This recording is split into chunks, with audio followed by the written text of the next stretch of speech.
الفاتحہ۔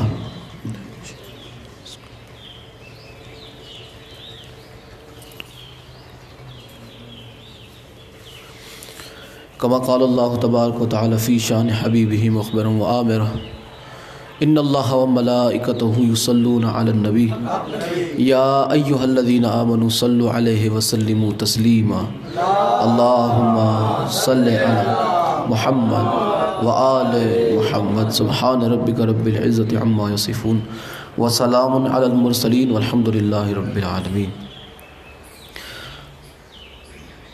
اعوذ باللہ السمیع العلیم من الشیطان اللعین الرجیم بسم اللہ الرحمن الرحیم الحمد للہ رب العالمین والصلاة والسلام علی سید الانبیاء والمرسلین خاتم لما سبق والفاتح لمن غلق المغلن الحق بالحق ابی القاسم محمد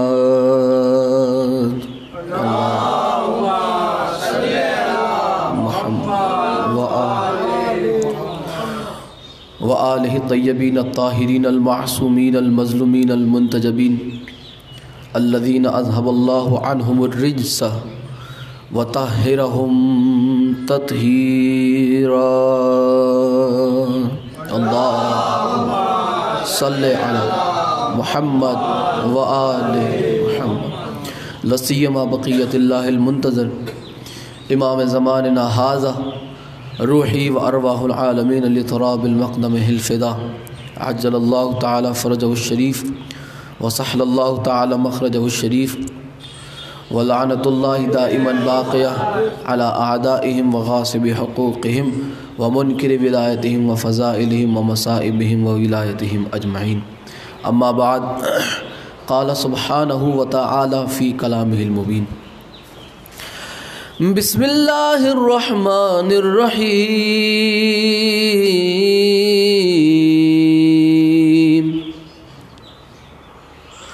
وعد اللہ الذین آمنوا منکم وعملوا الصالحات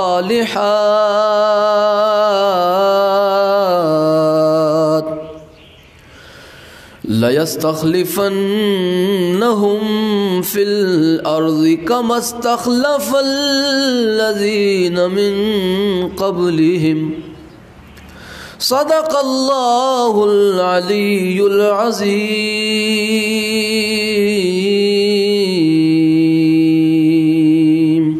صلوات بر محمد وآل محمد اللہم صلی علی محمد وآل محمد۔ دعا ہے آل محمد کا عظیم اور کریم اللہ اس ذکر پاک کو اپنی بارگاہ میں شرف قبولیت عطا فرمائے۔ مولا بحق محمد و آل محمد ہمارے گناہوں کو معاف فرمائے۔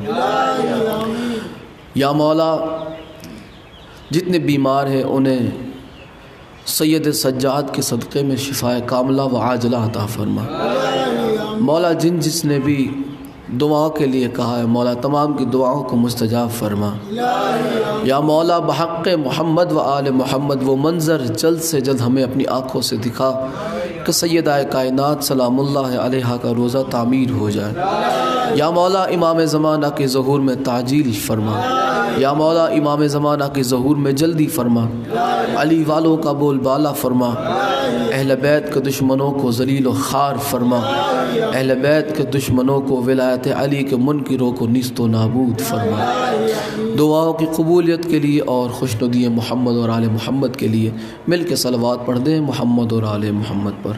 اللہم صلی علی محمد و آل محمد سبحان ربک رب العزت عما یصفون وسلام علی المرسلین والحمد للہ رب العالمین۔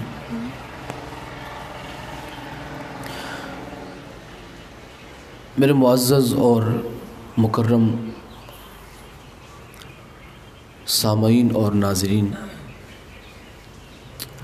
جیسا کہ آپ تمام حضرات کے علموں میں بخوبی ہوگا کہ پچھلے 11 جمعہ سے جو ہماری گفتگو کا عنوان ہے وہ ہے خلافت۔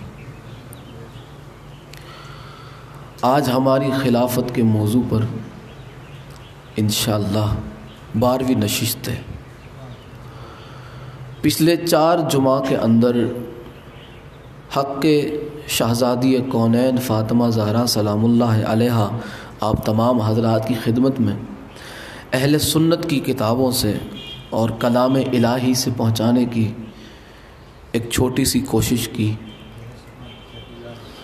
اور آپ نے اسے الحمدللہ بہت ہی اچھے طریقے سے سماعت بھی فرمایا، اور بہتر سے بہتر طریقے سے اسے سمجھنے کی اور دل و دماغ میں اتارنے کی کوشش بھی کی۔ مولا آپ کو بحق محمد و آل محمد ہمیشہ اہل بیت علیہم السلام کی طرفداروں میں رکھیں۔ آج بہت ہی اہم گفتگو ہے آپ تمام حضرات کی خدمت میں پیش کرنے جا رہا ہوں۔ شہادت سیدہ فاطمہ زہرا سلام اللہ علیہا، اور وہ بھی اہل سنت کی کتاب سے۔ دیکھیں، ہر بار یہ میں بڑے ادب سے میرے اہل سنت بھائیوں کی خدمت میں عرض کر رہا ہوں کہ یہ سب چیزیں بتا کے ہمارا کسی کا دل دکھانے کا کوئی بھی ارادہ نہیں، کسی کے عقیدوں کو ٹھیس پہنچانے کی ہماری کوئی بھی تمنا نہیں۔ ہماری کوشش یہی ہے کہ لوگ بس اتنا جان لے کہ اہل بیت علیہم السلام کے ساتھ کن لوگوں نے کیا کیا ناانصافی کی۔ قیامت تک اگر اہل بیت علیہم السلام کے مصائب پڑھے جائیں، یہ دن کم ہے، اہل بیت پہ جو مظالم ڈھائے گئے وہ زیادہ ہے۔ آپ کربلا سن کے ہوش میں نہیں رہتے۔ کربلا سن کے، جب آپ کربلا سنتے ہیں آپ کی آنکھیں اشک بار ہو جاتی ہیں۔ جب آپ کربلا سنتے ہیں، مولا حسین کی مظلومیت جب سنتے ہیں، تو آپ بے تحاشا اشک بہاتے ہیں، آپ آنسو بہاتے ہیں۔ کبھی پتہ کیا ہے آپ نے کہ ہم جن کی شہادت کا تذکرہ کر کے روتے ہیں، جن کی شہادت کا تذکرہ سن کے روتے ہیں، اس حسین ابن علی کی آنکھوں میں اس وقت کتنے آنسو تھے جب مولا حسین علیہ السلام کے سامنے آپ کی اماں سیدہ زہرا پہ ظلم ہوئے، انہوں نے کیسے برداشت کیا؟ وہ جملے جو حسنین کریمین نے سیدہ فاطمہ زہرا سلام اللہ علیہا کے جنازے مبارک پہ کہے، چھوٹی سی عمر ہے آپ کی، جگر پھٹ جاتا ہے۔ وہ جو جملے مولا حسن حسین نے کہے، وہ جس کا جگر پارا پارا ہو گیا تھا زہر کی وجہ سے، وہ حسن علیہ السلام کیا جملے کہہ رہے ہیں سیدہ سلام اللہ علیہا کے جنازے مبارک پہ۔ یہ ایام سیدہ ہے، 13 جمادی الاول سے 3 جمادی الاخر تک یہ ایام سیدہ کہے جاتے ہیں، اور اس میں سیدہ سلام اللہ علیہا کی مظلومیت، آپ کے مصائب پڑھے جاتے ہیں۔ اور آج ہم خصوصاً اس شہادت کے موقع پر، اس ایام کا پرسہ ہم سب سے پہلے رسول خدا مولا امیر المومنین حسنین کریمین ائمہ آل اطہار، اور خصوصاً غیبت میں جو امام جلوہ فرما ہے، اس امام کی بارگاہ میں ہم سیدہ سلام اللہ علیہا کی شہادت کی تعزیت پیش کرتے ہیں۔ مولا ہمیں اس قابل بنائے کہ ہم آل محمد علیہم السلام کا حقیقی غم منانے کے قابل ہو جائیں۔ ہماری کوئی اوقات نہیں۔ دیکھیں، یہ خلافت کا موضوع اس لیے آج بہت ہی طول پکڑ چکا ہے۔ آج 12ویں نشست ہے، خلافت کے موضوع میں 12ویں نشست ہے۔ آج سے پہلے کبھی بھی ایک موضوع پہ اتنے جمعہ بیان نہیں ہوا۔ اتنا طول کیوں؟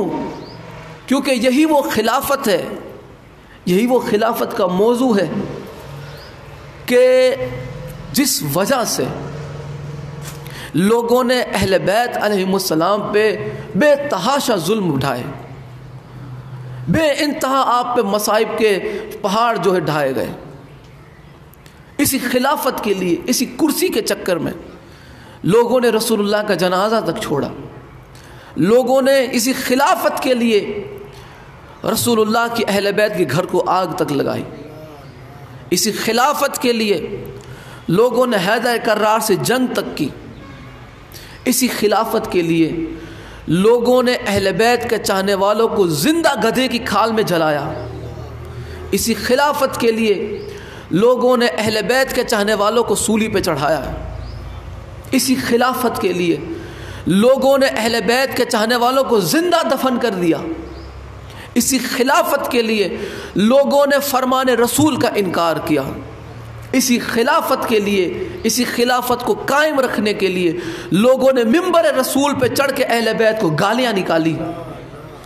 اسی خلافت کے لیے لوگوں نے رسول اللہ کے شہزادے کے سر کو نیزے پہ چڑھایا. اسی خلافت کو قائم رکھنے کے لیے لوگوں نے فاطمہ زہرا کی لاڈلی شہزادی کے سر سے چادر کو چھینا. اسی خلافت کو قائم رکھنے کے لیے لوگوں نے 6 مہینے کے علی اصغر کے حلق میں تیر مارا ہے. اسی خلافت کو قائم رکھنے کے لیے لوگوں نے شبیہ پیغمبر علی اکبر کے جگر پہ نیزہ مارا ہے. اسی خلافت کے لیے، اسی خلافت کو قائم رکھنے کے لیے لوگوں نے شبیہ حیدر کرار جناب عباس علمدار کو نہر کے قریب ذبح کیا ہے. اسی خلافت کے لیے لوگوں نے سیدوں کے خیموں میں پانی بند کیا تھا. اسی خلافت کو قائم رکھنے کے لیے لوگوں نے سرکار عمران کو کافر کہا. اسی خلافت کو قائم رکھنے کے لیے لوگوں نے ابو سفیان جیسے ملعون کو صحابی رسول تک کہہ دیا. اسی خلافت کو قائم رکھنے کے لیے لوگوں نے سیدہ زہرا کے حق کو غصب کیا. اسی خلافت کو قائم رکھنے کے لیے لوگوں نے بڑے دربار میں رسول اللہ کی شہزادی کو جھٹلایا. اسی خلافت کے لیے لوگوں نے حیدر کرار سے بیعت کا مطالبہ کیا. اسی خلافت کے لیے لوگوں نے حیدر کرار کے گلے میں رسیاں ڈالی. اسی خلافت کے لیے رسول اللہ پہ قاتلانہ حملے ہوتے رہے. کیا سمجھتے ہو اہل بیت میں ظلم کرنے والے کون تھے؟ یہ کوئی غیر نہیں تھے، یہ کلمہ پڑھنے والے تھے، یہ مسلمان ہی تھے، یہ صحابی کہلانے والے تھے، یہ غیر نہیں تھے. لوگوں نے اسی خلافت کے چکر میں آل محمد کے دامن کو چھوڑا، قرآن کو پس پشت کر دیا. لوگوں نے قرآن تک کو جھٹلایا اس خلافت کو قائم رکھنے کے لیے. آپ کہتے ہیں ہم ان خلیفہ کو مان جائیں جن سے رسول اللہ کی شہزادی غضبناک ہو کر گئی دنیا سے. آپ ہم سے منوانا چاہتے ہیں، آپ ہم سے منوانا چاہتے ہیں کہ ابو بکر و عمر عثمان کو مانیں.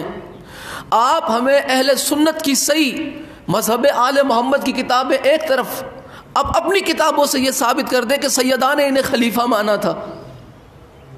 کوئی ثابت کر دے اپنی کتاب سے. لوگ تو یہی ثابت کرنے میں لگے ہوئے ہیں کہ سیدہ ان سے راضی گئے بھی کہ نہیں. جسے سیدہ نہیں مانتی ان کے چاہنے والے کیسے مانیں گے؟ اب ہمیں منوانا چاہتے ہیں، آپ یہ ثابت کر دیں کہ سیدہ نے انہیں مان لیا تھا، بات ختم ہے. کون سے جھگڑے والی بات ہے؟ ہم تو اہل بیت کے ماننے والے ہیں. جنہوں نے اہل بیت کو مانا ہم انہیں مانتے. اہل بیت نے جسے چاہا، اہل بیت کے ایسے بھی عاشق گزرے ہیں. ایک عاشق وہ ہوتا ہے کہ جو اہل بیت کو چاہتے ہیں. اب ایک عاشق وہ ہوتے ہیں جن کی عشق کی انتہا یہ ہے اہل بیت خود ان سے محبت کرتے. اہل بیت خود ان سے محبت کرتے. رسول اللہ جناب سلمان کے لیے فرماتے ہیں کہ یہ تو میری اہل بیت میں سے. دیکھیں محبت کی انتہا. جناب اویس قرنی کے لیے رسول اللہ سلام بھجواتے ہیں. دیکھیں محبت کی انتہا. یہ محبت کی انتہا دیکھیں. یہ کیسی محبت ہے کہ اہل بیت خود ان سے محبت کرتے ہیں. ان کی محبت کی وجہ سے تو اگر آپ ہمیں کسی کو بھی منوانا چاہتے ہیں تو لائیں اہل بیت کس کس سے محبت کرتے تھے. صرف ان کا محبت کرنا قابل قبول نہیں، اہل بیت کا بھی ان کی محبت کو قبول کرنا ضروری ہے. ایک بندہ دعویٰ کرتا ہے کہ میں اس سے محبت کرتا ہوں تو یہ کافی نہیں، ضروری یہ ہے کہ وہ اس کی محبت کو قبول کرتا بھی ہے یا نہیں. آپ ہمیں منوانا چاہتے ہیں منوائیں، جس کو چاہتے ہیں منوا لیں، جسے بھی کہو گے میں مان لوں گا اسے، مگر یہ شرط ہے پہلے بطول راضی ہو. ثابت کر دو کہ اہل بیت علیہ السلام، بلکہ سیدات سلام اللہ علیہا، سیدات سلام اللہ علیہا ان سے راضی ہو کر گئیں. یہ آپ یہ ثابت کرنے میں لگے. آپ یہ بتا دیں کہ کیا سیدہ فاطمہ زہرا نے انہیں خلیفہ مانا تھا؟ بات ختم. کون سے جھگڑے والی بات ہے؟ تو یہی خلافت جس کی وجہ سے آج امت کئی فرقوں میں تقسیم ہو گئی. اگر رسول اللہ کے بعد علم، دین، اصلاح لوگوں نے اہل بیت سے لی ہوتی، مصطفیٰ کا جو دین ہے وہ دین اہل بیت سے لیا ہوتا، تو آج امت اس کگار پہ نہ کھڑی ہوتی. صلوات بر محمد و آل محمد.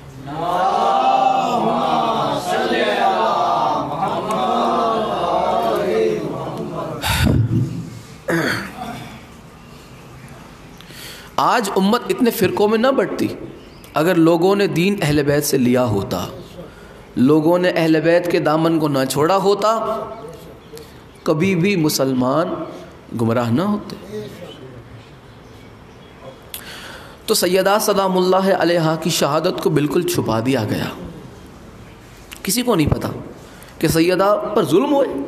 ہاں اگر کوئی بتاتا ہے تو کہہ دیتے آگے سے یہ رافضی ہو گیا، بات ختم ہو گئی. یہ شیعہ ہو گیا، یا شیعوں کے ساتھ اٹھتا بیٹھتا، یا اندر سے یہ شیعہ ہے، بات ختم. اس کا اہل سنت سے واسطہ نہیں. لو آج تو یہ حال ہو گیا ہے کہ بلکہ اہل سنت کے بڑے بڑے اس وقت جید جو علماء میں شامل ہوتے تھے، سیدہ کی طرفداری کرنے کی وجہ سے وہ بھی آج کل کہیں نہ کہیں رافضی انہیں کہا جا رہا ہے. میں آپ کو 2-3 نام گنوا دیتا ہوں. ایک جسے شمشیر اعلیٰ حضرت کہا جاتا ہے، حنیف قریشی صاحب، مفتی حنیف قریشی صاحب. انہیں کیا کہتے ہیں؟ اعلیٰ حضرت کی تلوار.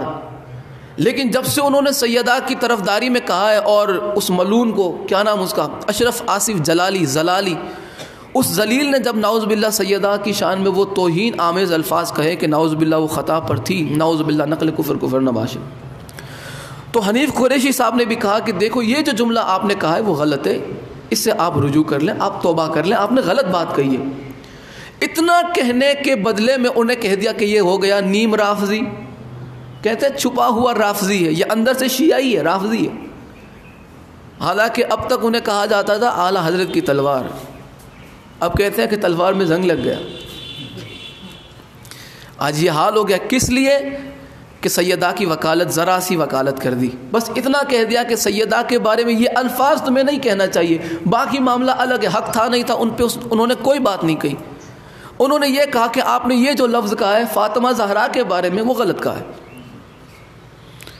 اس کے بعد دوسرے عالم دین کہے جاتے ہیں علامہ سید عبد القادر جیلانی صاحب. یہ مولائی ہے لیکن اہل سنت ہے. انہوں نے بھی سیدہ کی طرف میں اور طرفداری میں بات کی، انہوں نے فدق کے معاملے میں کچھ بات کی، انہوں نے جو ہے رسول اللہ کے سچے صحابہ کے بارے میں کچھ بات کی، سچے صحابہ کے بارے میں، تو وہ بھی ہو گئے نیم رافضی کہ یہ بھی اندر سے چھپا ہوا رافضی ہی ہے، اس کا سنیت سے واسطہ نہیں.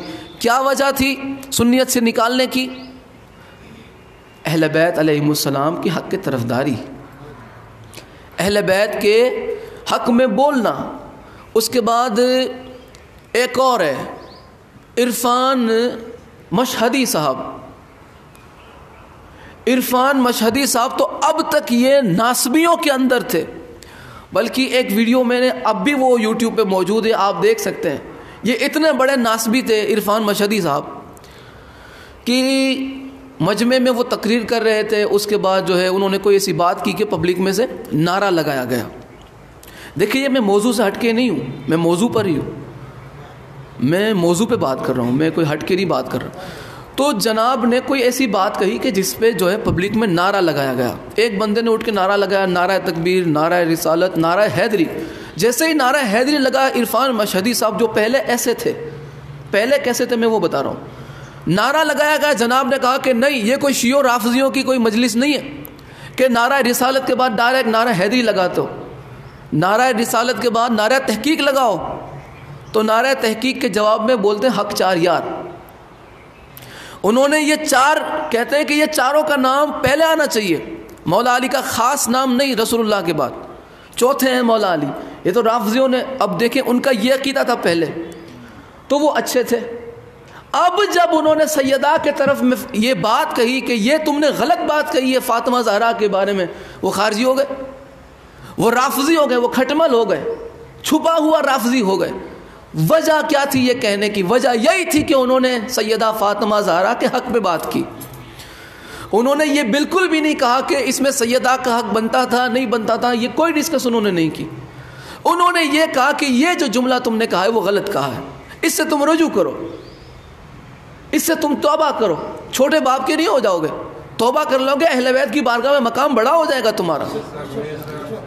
یہی کہنا تھا. جتنے بھی علماء اہل سنت تھے جنہوں نے انہیں ایک چھوٹی سی صلاح دی, جس نے یہ صلاح دی کہ اپنی اس بات سے تم رجوع کرو, وہ سب رافضی ہو گئے, سب کھٹمل ہو گئے. وجہ یہ تھی کہ انہوں نے سیدہ کے حق میں ذرا سی بات کہہ دی. اب اندازہ لگاؤ کہ اس حد تک لوگوں کا معیار گرا ہوا کیوں. جہاں پہ سیدہ سلام اللہ علیہا کے حق میں ایک جملہ کہنے سے بندہ رافضی اور کھٹمل ہو جاتا ہے, اس کا اسلام سے تعلق نہیں رہتا. اب اس معاشرے کے اندر یہ بتائیں سیدہ کی شہادت کون سنی بیان کرے گا, کون سیدہ کے مصائب بیان کرے گا. اب ایک نام اور ابھر کے الحمدللہ آ رہا ہے, جناب علامہ یاسین قادری صاحب کا. مولا جو ہے انہیں دشمنوں کے شر سے محفوظ رکھے. الحمدللہ بہت ہی اچھے سے وہ اہل بیت علیہ السلام کی وکالت کر رہے ہیں. ان کا عقیدہ ہے وہ چاہے جو اہل سنت ہیں, لیکن اہل بیت کے حق میں اس دور میں جو کھل کے بیان کرتا ہے وہ علامہ یاسین قادری صاحب ہے. دلائل کے انبار لگا دیتے ہیں اہل سنت کی معتبر ترین کتابوں سے, لیکن پھر بھی وہ پتہ ہے کیا ہے, رافضی. رافضی ہے. کوئی فرق نہیں پڑتا کسی کو کہ وہ کس کتاب سے بتا رہے ہیں, فرق انہیں یہ ہے کہ وہ کیوں بتا رہے ہیں اہل بیت کے حق میں. انہیں بیان کرنا ہے, کیوں حضرت ابو بکر کے حق میں نہیں کرتے, کیوں حضرت عمر کے حق میں نہیں, اہل بیت کے حق میں کیوں بیان کر رہے ہیں. اور جب وہ اہل بیت کے حق میں بیان کر رہے تو انہوں نے اچھے سے بتایا کہ علی ولی اللہ کے بغیر تو کلمہ مکمل ہی نہیں ہوتا. علی ولی اللہ کے بغیر تو کلمہ مکمل نہیں ہوتا, بندہ مومن ہی نہیں ہوتا. وہ ہو گئے رافضی. کیوں؟ کیونکہ انہوں نے اہل بیت کے حق میں بات کہی. تو آج یہ معاشرہ اتنا گر چکا ہے, لوگوں کا معیار ذرا سی اہل بیت کے حق میں بات کہہ دو رافضی. اس کا اہل سنت سے واسطہ نہیں. کیوں؟ اہل بیت کا کھل کے ذکر کرتا ہے. صحابہ کیا کرتے تھے اپنی زندگی میں؟ ذکر اہل بیت, اہل بیت کے در کی گدائی کرتے تھے, اہل بیت کے در کی غلامی میں فخر کرتے تھے. اور آج کا مسلمان ذکر اہل بیت سے چڑھتا ہے. خدا ہمیں ایسے مسلمانوں سے بچائے. جس طرح ہم دعا مانگتے ہیں کہ اللہ ہمیں شیطان کے شر سے محفوظ رکھے, تو ایسے ہی ہم ایسے شیاطین کے شر سے اللہ کی پناہ مانگتے ہیں. لہذا اونچی جتنی آپ بلند صلوات پڑھ سکتے ہیں محمد اور اہل بیت کے, محمد کی بارگاہ میں صلوات پڑھیں. اللہم صلی محمد و آل محمد وعجل فرجہم. دیکھیں سیدہ فاطمہ زہرا سلام اللہ علیہا پر مصائب ڈھائے گئے, یہ لکھا ہوا ہے اہل سنت کی کتابوں میں بھی. یہ بات الگ ہے کہ سنی حضرات اسے بیان کرنا چاہتے نہیں, لہذا ان کے نہ چاہنے سے یہ حقائق غلط نہیں ہو جائیں گے. بات تو یہ تب تھی, یہ تم کہتے ہیں کہ بھائی یہ جو نعوذ باللہ سیدہ پہ دروازہ گرانے والی بات ہے وہ جھوٹی ہے, نعوذ باللہ, یہ تب حق تھا تمہارا کہ یہ صرف شیعہ کتاب میں لکھا ہو. جب لکھا سنی کتابوں میں بھی ہو اور اس کی سند بھی جو ہے باقاعدہ اس میں موجود ہو, اس لکھنے والے کی جو ہے توثیق پہ کتابیں موجود ہوں کہ ہاں بھائی یہ جو ہے لکھنے والا سنی تھا، امام تھا، عالم تھا، محدث تھا، وغیرہ وغیرہ، پھر بھی اگر کوئی نہ مانے تو اب کیا کہا جائے اسے؟ ہم کسی کو مار کے مسلمان تو نہیں بنا سکتے۔ جو ہے اللہ فرماتا ہے کہ دین میں زبردستی مت کرو، دین میں زبردستی مت کرو۔ کوئی مانتا ہے بسم اللہ، نہیں مانتا چھوڑ دو۔ حجت تمام کرنا، یہی اللہ کا پیغام، یہی اللہ کا حکم ہے، تم پہنچا دو، زبردستی مت کرو۔ تو ہم بھی سیدہ سلام اللہ علیہا کی مظلومیت پہنچا دیتے ہیں۔ مانو خیر ہے، نہیں مانو ہمارا کوئی نقصان نہیں، ہمارا کوئی نقصان نہیں، نہ تمہارا کوئی فائدہ ہے نہ ماننے میں، نقصان تمہارا ہی۔ آخرت میں تمہیں رسول اللہ کی بارگاہ میں نہیں منہ دکھانا؟ کیا تم حضرت ابو بکر کی بارگاہ میں پیش کیے جاؤ گے؟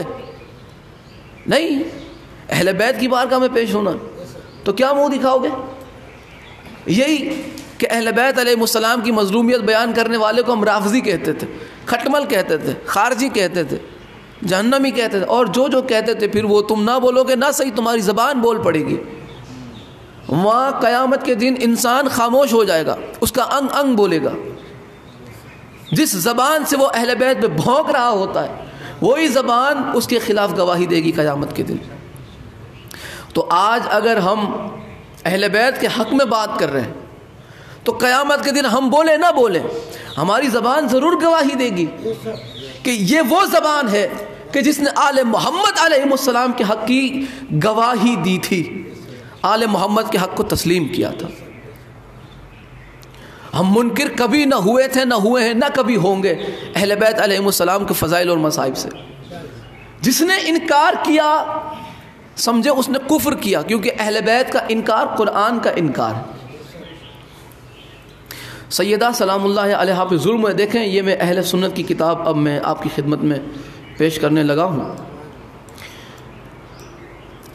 پہلی کتاب ہے الملل والنحل، جلد 1 صفحہ نمبر 151، امام عبد الکریم الشہرستانی۔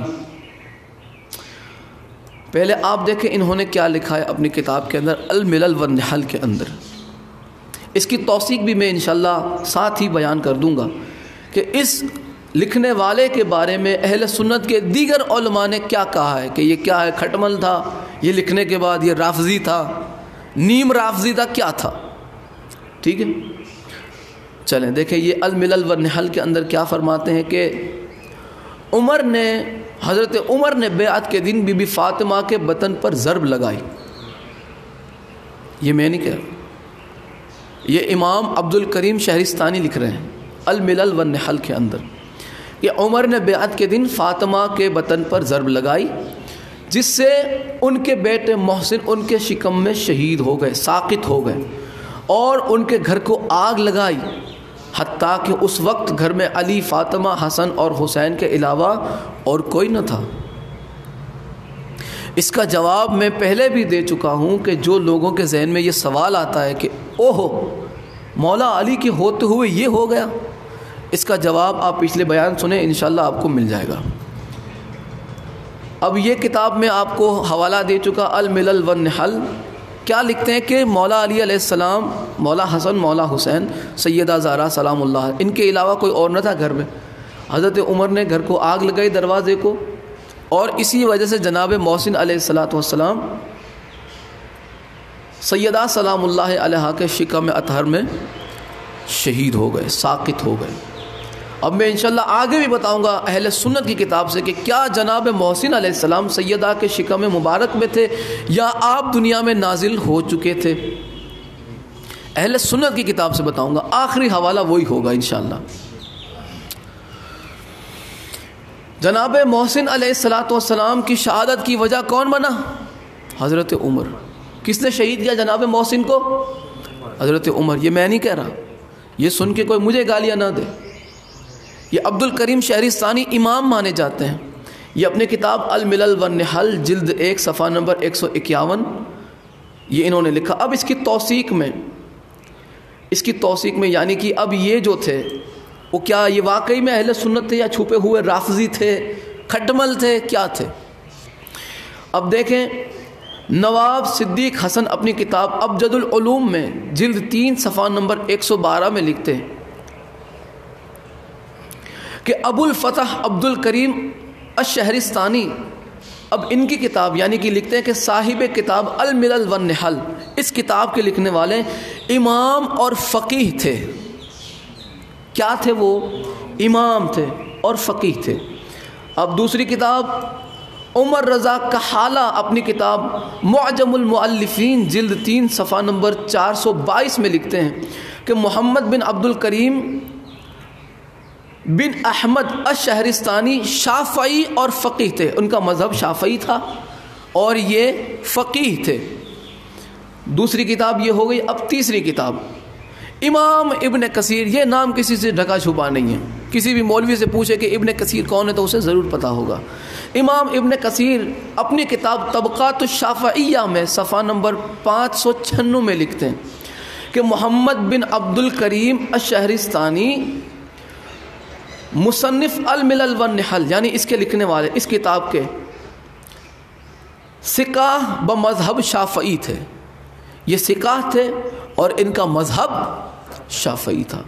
پتہ چلا کہ یہ کوئی گلی کھاچے کے یہ نماز پڑھانے والے امام نہیں تھے، بلکہ علماء اہل سنت نے، بلکہ اہل سنت کے اماموں نے انہیں اپنا امام مانا ہے، سقاہ مانا ہے۔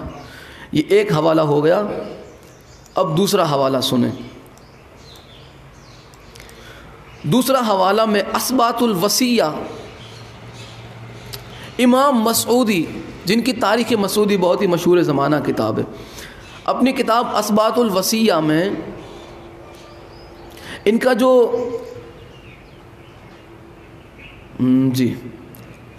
اثبات الوصیہ صفحہ نمبر 154 کیا لکھتے ہیں کہ عمر نے بی بی فاطمہ زہرا کا دروازہ جلایا اور مولا علی علیہ السلام کو زبردستی لے جایا گیا۔ یہ میں اس سے پہلے بھی الامامت و سیاست کے حوالے سے بتا چکا ہوں، لیکن یہ ایک اور حوالہ، مولا علی علیہ السلام کو زبردستی لے جایا گیا اور بی بی فاطمہ کو دروازے سے دبایا گیا جس سے جناب محسن ساکت ہو گئے۔ اثبات الوصیہ امام مسعودی کی ہے، صفحہ نمبر 154۔ اب اس کی توثیق کہ یہ جو ہے امام مسعودی یہ کون ہے؟ کیا یہ بھی کوئی گلی کوچے کے کوئی عالم ہے یا کوئی گلی کوچے میں نماز پڑھانے والے، یا ان کا بھی کوئی مرتبہ ہے اہل سنت کے امام مانے جانے والے علماء کی نظر میں؟ پہلی کتاب میں جو ہے الیان سرکیس لکھتے ہیں اپنی کتاب معجم المطبوعات میں جلد 2 صفحہ نمبر 1743 لکھتے ہیں کہ ابو الحسن علی بن حسین بن علی المسعودی الشافعی، یہ اہل سنت سے تعلق رکھتے تھے اور ان کا مذہب جو ہے وہ شافعی سے تھا، امام شافعی کے ماننے والوں میں سے تھے۔ اب علامہ شبلی نعمانی، انہیں کون نہیں جانتا؟ آپ نے ان کی کتاب کے حوالے اتنی بار سنے ہیں کہ آپ کو ان کا نام جو ہے زبانی یاد ہے، اور ان کی مشہور زمانہ کتاب الفاروق، حضرت عمر کی سیرت پہ انہوں نے کتاب لکھی جس کا نام ہے الفاروق، ان کی خلافت کا کیا تھا وغیرہ وغیرہ، وہ جو تھا اس کے اندر امام مسعودی کا ذکر کرتے ہوئے شبلی نعمانی صاحب لکھتے ہیں الفاروق صفحہ نمبر 27 میں کہ مسعودی جو ہے فن تاریخ کا امام ہے۔ ابھی جس کا حوالہ میں نے آپ کی خدمت میں پیش کیا کہ مولا علی کو جبرن لے جایا گیا، اس کے بارے میں شبلی نعمانی لکھتے ہیں کہ فن تاریخ کا امام ہے۔ صرف اتنا نہیں بلکہ اسلام میں آج تک اس جیسا وسیع النظر مورخ کوئی پیدا ہی نہیں ہوا۔ اس کے بعد وہ دنیا کی اور قوموں کی تاریخ کا بھی ماہر تھا، اس کی تمام تاریخیں ملتی تو کسی اور تصنیف کی حاجت نہ ہوتی۔ یعنی اگر ان کی تمام تاریخ کی کتابیں ہمیں مل جاتی، یعنی کہ وہ ہر تاریخ پہ ہر موضوع پہ اگر وہ کتاب لکھتے، جو جو علم ان کے پاس تھا اگر وہ ہم تک پہنچا دیتے، اگر ان کے پاس اتنا وقت ہوتا وغیرہ وغیرہ، یہی بتانا چاہتے ہیں۔ اگر ان کی تمام تواریخ پر تصنیف ہمیں مل جاتی تو ہمیں کسی اور تصنیف کی ضرورت ہی نہ ہوتی۔ پتہ چلا کہ یہ کوئی گلی کھاچے کے امام نہیں تھے، بلکہ شبلی نعمانی جو شمس العلماء مانے جاتے ان کی نظر میں جو امام تھے۔ اب دوسری کتاب امام ابن خلدون اپنی کتاب مقدمہ ابن خلدون صفحہ نمبر 112 میں لکھتے ہیں، اگرچہ مسعودی اور واقدی کی کتابیں ارباب تحقیق کے اور ثقہ حفاظت کے نزدیک مشہور طعن اور قابل رد و قدح ہے، لیکن تمام حضرات نے ان کی خبریں قبول فرما لی ہیں اور سب انہی کی راہوں پر چل رہے ہیں۔ ابن خلدون لکھتے ہیں کہ بعد میں ان کے جو علماء گزرے وہ ان کی راہوں پر چلتے ہیں۔ پتہ چلا یہ وہ امام ہے مسعودی، امام مسعودی کہ جن کی راہوں پہ علماء اہل سنت میں امام مانے جانے والے چلتے ہیں، ان کے پیروکار ہیں۔ تو پتہ چلا کہ یہ جو دوسرا حوالہ میں نے آپ کی خدمت میں پیش کیا کہ سیدہ سلام اللہ علیہا پر جو دروازہ گرایا گیا، جناب محسن کو شہید کیا گیا، ساقط ہو گیا اور مولا علی کو جبراً لے جایا گیا، یہ اہل سنت کے عالم امام مسعودی نے لکھا۔ اب یہاں پہ ایک اور حوالہ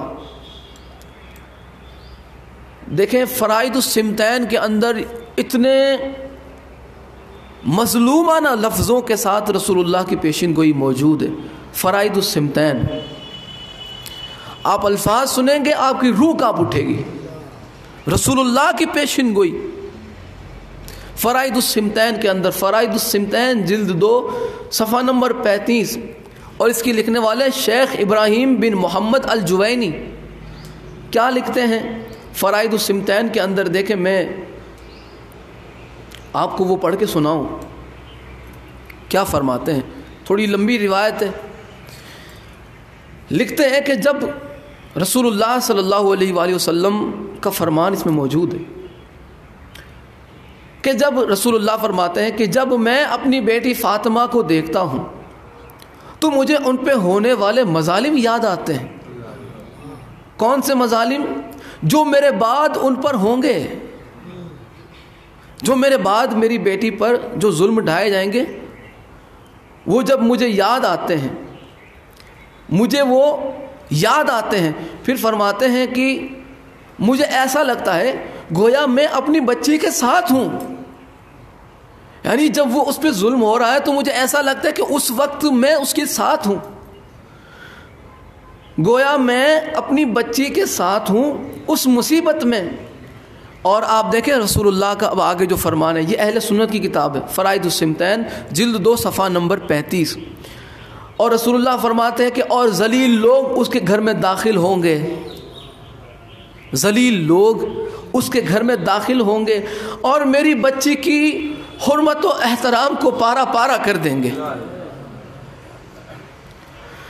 میری بچی کی حرمت و احترام کو پارا پارا کیا جائے گا اور ان کا حق غصب کیا جائے گا، انہیں میراث نہیں دی جائے گی اور ان کے پہلو کو شکستہ کیا جائے گا اور ان کے بچے کو ساکت کیا جائے گا، اور یہ فریاد کرے گی یا محمدہ، اور میری بیٹی کی فریاد سننے والا کوئی نہ ہوگا، وہ فریاد کرے گی یا محمدہ، پس کوئی جواب نہ دے گا، کوئی مدد نہیں کرے گا، اور میرے بعد ان کا حزن و غم برقرار رہے گا اور مصیبت اور گریہ میں رہے گی، اور اپنے گھر سے وحی کے منقطع ہونے کو یاد کرے گی ایک دفعہ، اور دوسری دفعہ میری جدائی کو یاد کرے گی، اور فرماتے ہیں کہ پس وہ میرے پاس آئے گی حزن و رنجیدہ ہو کر، میری بیٹی فاطمہ میرے پاس آئے گی رنجیدہ ہو کر، اور کرب و مصیبت میں مبتلا ہو کر غمگین حالت میں، وراثت سے ترک شدہ اور مقتولہ کیفیت میں مجھے آ کے ملے گی۔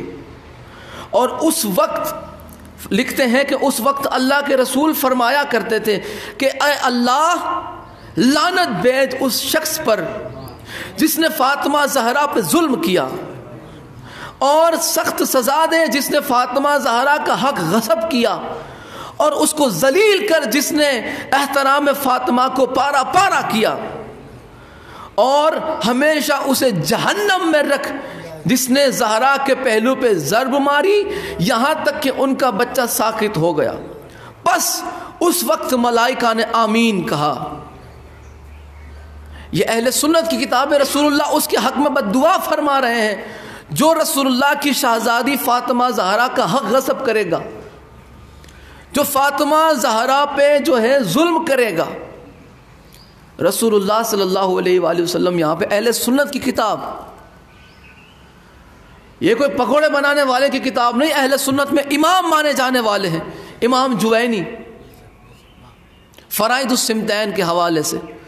اب میں اہل سنت کی اس کتاب کی توثیق بھی آپ کی خدمت میں پیش کر دیتا ہوں کہ جو ہے امام جوینی کے بارے میں علماء اہل سنت کا کیا عقیدہ ہے، ان کے بارے میں دوسرے علماء اہل سنت نے کیا لکھا ہے، اس کتاب کے لکھنے والے کے بارے میں جنہوں نے اپنی کتاب میں یہاں تک لکھا کہ رسول اللہ نے اس پہ لعنت فرمائی ہے، رسول اللہ نے اس کے حق میں بد دعا کی ہے، اور ملائکہ نے رسول اللہ کی بد دعا پہ آمین بھی کہا۔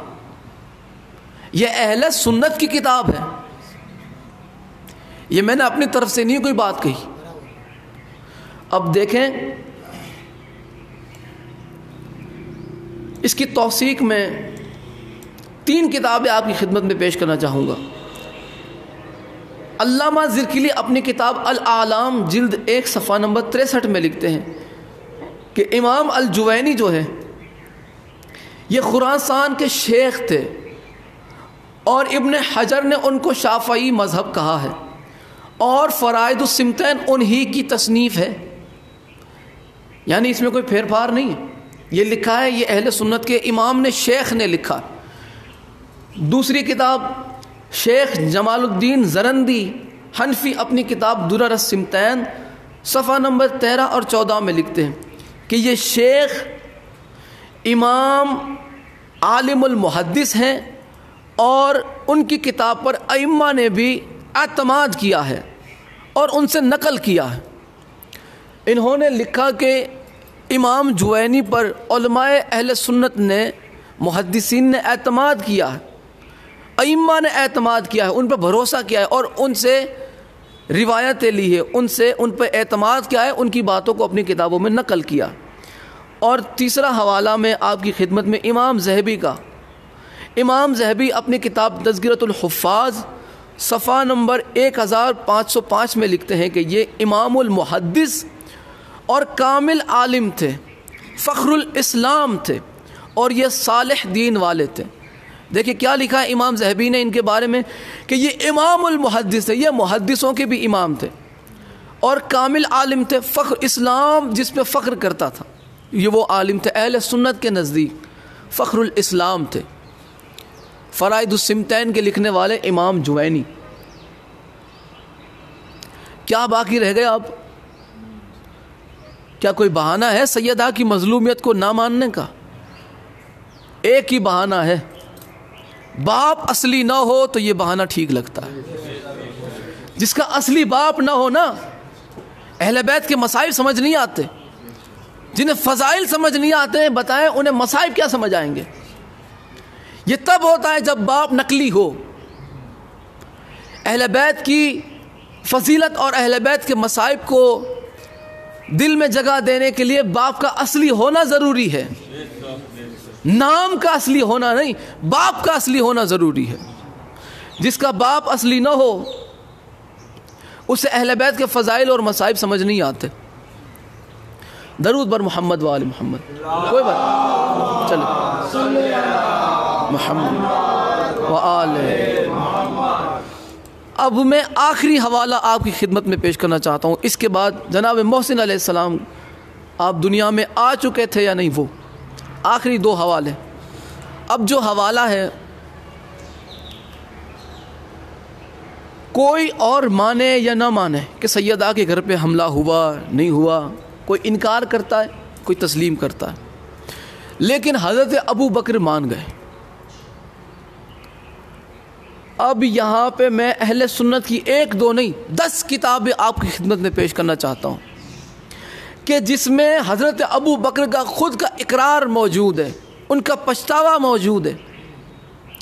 وہ کہتے ہیں کاش میں نے اپنی زندگی میں یہ 3 کام نہ کیے ہوتے، کاش میں نے اپنی زندگی میں یہ 3 کام نہ کیے ہوتے، جن میں ایک کام یہ ہے کہ کاش میں نے فاطمہ زہرا کا دروازہ نہ توڑا ہوتا۔ 10 کتاب اہل سنت کی، کاش میں نے فاطمہ زہرا کا دروازہ نہ توڑا ہوتا، کاش، لیکن انہوں نے توڑا۔ یہ افسوس کر رہے ہیں اس پر۔ رسول اللہ کی شہزادی غضبناک ہو کر ان سے دنیا سے گئی۔ پہلے آپ وہ 10 کتابیں ملاحظہ فرمائیں۔ پہلی کتاب ہے تاریخ تبریز، جلد 2 صفحہ نمبر 205۔ دوسری کتاب ہے مروج الذہب، جلد 2 صفحہ نمبر 236۔ تیسری کتاب ہے میزان الاعتدال، جلد 3 صفحہ نمبر 109۔ چوتھی کتاب کنز العمال، جلد 5 صفحہ نمبر 632۔ پانچویں کتاب تاریخ مدینہ تو دمشق، جلد 30 صفحہ نمبر 418۔ چھٹی کتاب معجم الکبیر، جلد 1 صفحہ نمبر 162۔ ساتویں کتاب تاریخ اسلام امام ذہبی کی، جلد 3 صفحہ نمبر 118۔ آٹھویں کتاب عقد الفرید، جلد 5 صفحہ نمبر 121۔ نویں کتاب الامامت و سیاست، صفحہ نمبر 131۔ اور 10ویں کتاب احادث المختارہ، جلد 1 صفحہ نمبر 189۔ 10 کتابیں اہل سنت کی کہ جس میں یہ بات نقل کی گئی۔ علماء اہل سنت کے 10 امام جنہوں نے اپنی کتاب میں لکھا کہ حضرت ابو بکر نے آخری وقت میں یہ پچھتاوا اظہار کیا کہ کاش میں یہ کام نہ کرتا۔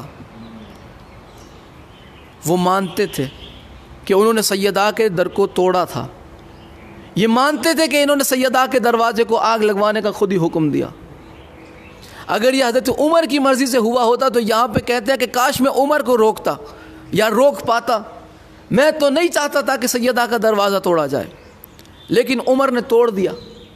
یہاں پہ خود حضرت ابو بکر کا جرم ان کی زبان سے قبول ہوتا نظر آ رہا کہ یہی تھے۔ اور میں اہل سنت کی کتاب الامامت و سیاست کے حوالے سے بتا چکا، اس کتاب کی توثیق بھی آپ کی خدمت میں پیش کر چکا کہ الامامت و سیاست اہل سنت کی معتبر ترین کتابوں میں سے ایک ہے۔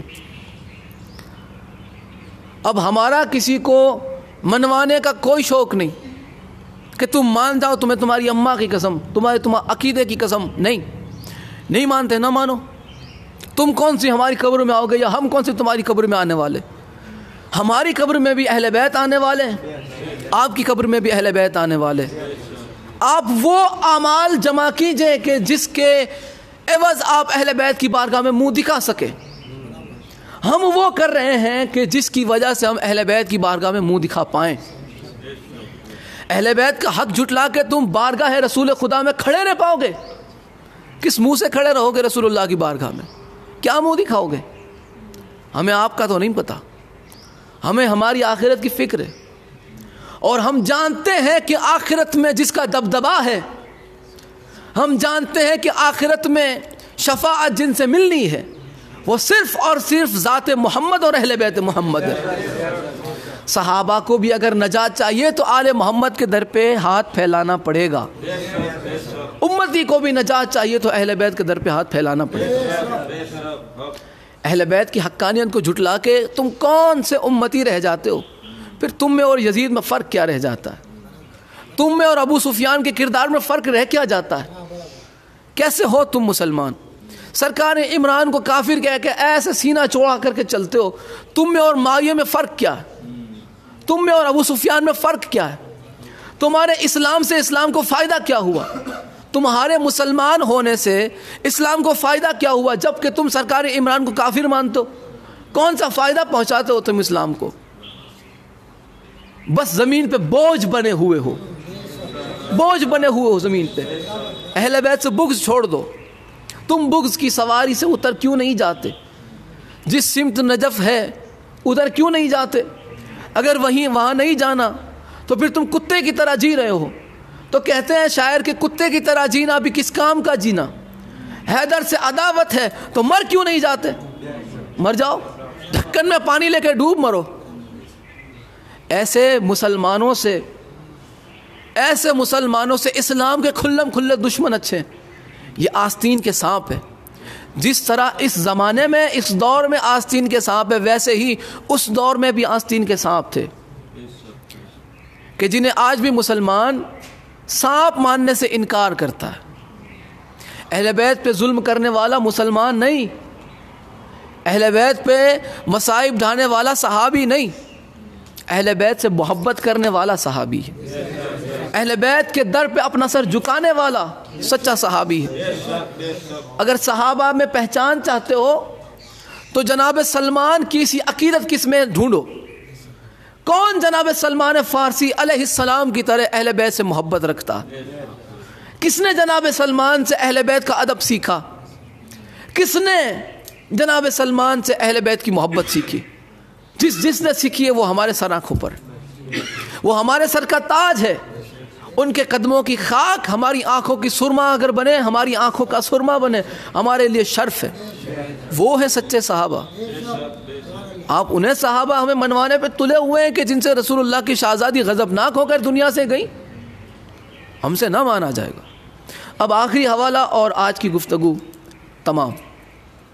سیدہ سلام اللہ علیہا کی شہادت میں آپ کی خدمت میں پیش کر چکا کہ سیدہ سلام اللہ علیہا پر جو ہے ظلم ہوئے.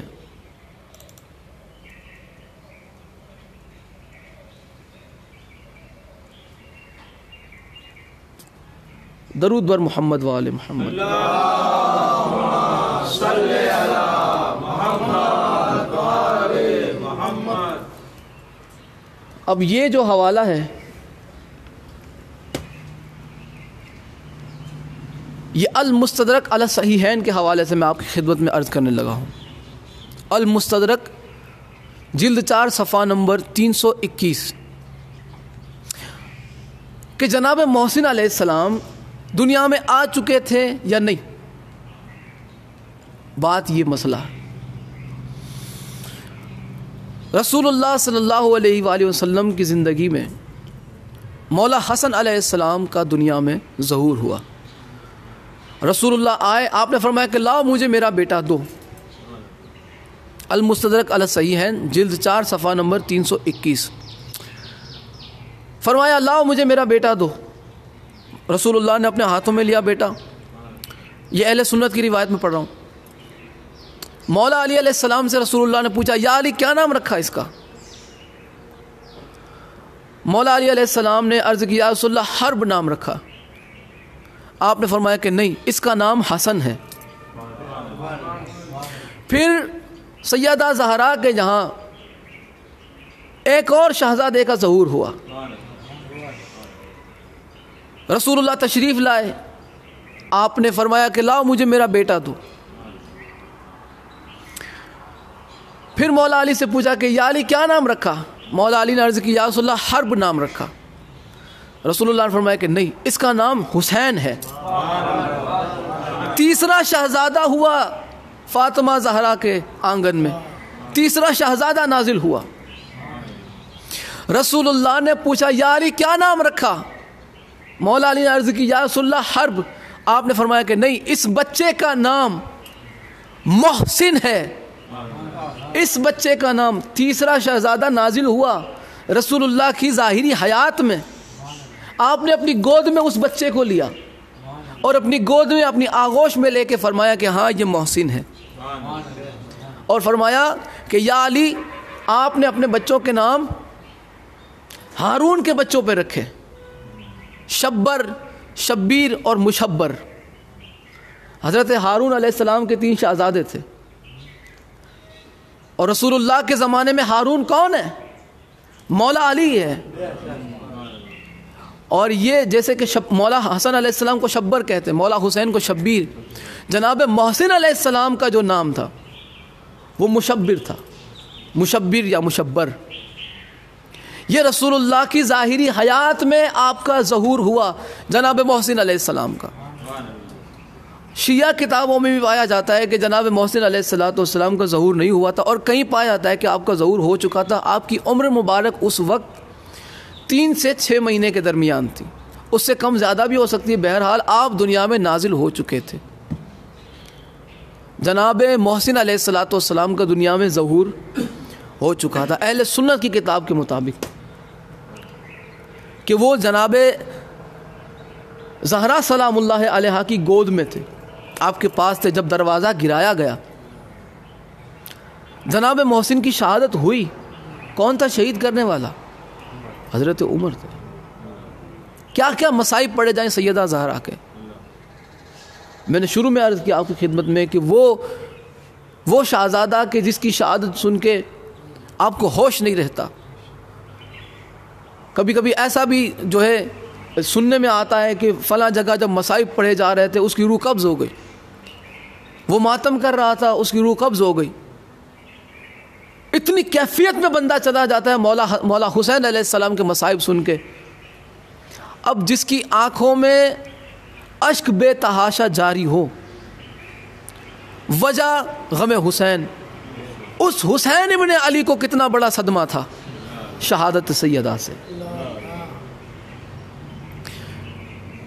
وَسَيَعْلَمُ الَّذِينَ ظَلَمُوا أَيَّ مُنْقَلَبٍ يَنْقَلِبُونَ أَلَا لَعْنَةُ اللَّهِ عَلَى قَوْمِ الظَّالِمِينَ كما قال الله تبارك وتعالى في شان حبيبه مخبرا وآمرا إن الله وملائكته يصلون على النبي يا أيها الذين آمنوا صلوا عليه وسلموا تسليما اللهم صل على محمد وآل محمد سبحان ربك رب العزة عما يصفون وسلام على المرسلين والحمد لله رب العالمين۔ صلوات بر محمد وآل محمد۔